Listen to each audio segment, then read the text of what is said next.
Hi, my name is Esther. Hello, my name is Zoe. My name is Zachary. Hi, my name is Antonio. And my name is Shea Corbett.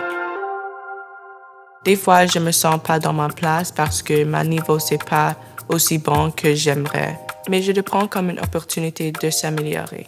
On a toujours peur de faire des fautes, on a peur de se sentir comme étranger. Mais en fait, je pense que ce qui est vraiment le plus important, c'est de faire l'effort. J'ai tombé beaucoup de fois, j'ai fait beaucoup d'erreurs. Beaucoup d'erreurs. Beaucoup d'anglicisme, comme vous pouvez probablement l'entendre maintenant.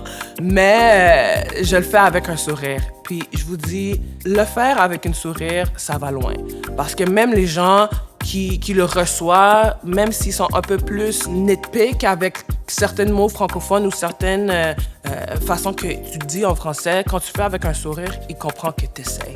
Puis à la fin de la journée, c'est vraiment juste ça qui est important, c'est que tu essaies. Quand j'avais 14 ans, je me suis rejoint au programme des cadets de l'air.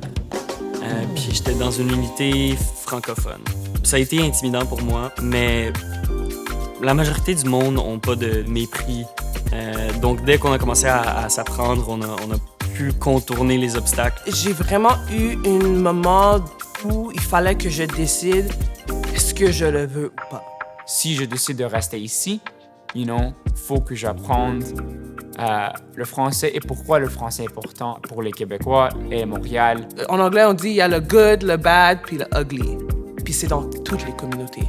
Mais le good puis le bonté dans la communauté francophone est vivante. En tant qu'anglophone qui essaye, j'ai vraiment été comme embrace dans cette communauté. Puis ouais, ils m'ont beaucoup aidé. Puis je les aime beaucoup.